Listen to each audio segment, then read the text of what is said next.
আজকাল অনেক মেয়েকেই নর্মাল ডেলিভারির কথা বললে তারা নানা কারণে ভয় পিছিয়ে আসে। উল্টো দিকে যখন কোনো মেয়ে এগিয়ে এসে বলে আমি নর্মাল ডেলিভারি করাতে চাই, তখন তার মা পাশ থেকে বলে ওঠে, ডাক্তারবাবু আমি আমার মেয়েকে খুব ভালো করে চিনি, ও এত ব্যথা সহ্য করতে পারবে না। অথবা তার পাশে বসা শাশুড়ি বলেন, ডাক্তারবাবু শুনেছি নর্মাল ডেলিভারিতে আপনারা ফরসেপস দেন, তাতে নাকি বাচ্চা অ্যাবনর্মাল হয়ে যায়। আমার বংশধর অ্যাবনর্মাল, বুঝতেই তো পারছেন, আপনি সিজারি করে দিন। যে মেয়ে আজ বাদে কাল মা হবে সে যথেষ্ট পরিণত এবং তার একটা নিজস্ব মতামত আছে এবং সে জানে সে কতটা কী করতে পারবে।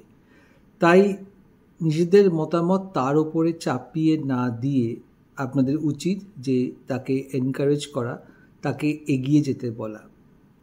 আপনার মেয়ের সহ্য ক্ষমতা কতখানি সেটা হয়তো আপনি নিজেই জানেন না, অথবা আপনি যে ভাবছেন আপনার বংশধর নর্মাল ডেলিভারি করাতে গিয়ে অ্যাবনর্মাল বেরোবে, এটা কিন্তু ঠিক যে নর্মাল ডেলিভারিতে আমরা দেখেছি যে বাচ্চাদের অনেক অ্যাডভান্টেজ থাকে, তাদের ইমিউনিটি ক্ষমতা বেশি থাকে, আরও অনেক কিছু সুবিধে আছে এবং যা মা তার রিকভারি অনেক তাড়াতাড়ি হয়।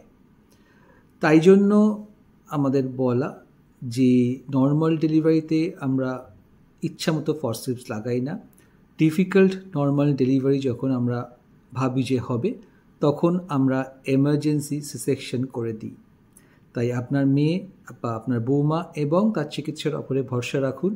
নর্মাল ডেলিভারি করা কিন্তু সিজারের মতোই নিরাপদ, যদি তা ঠিকঠাক করে হয়।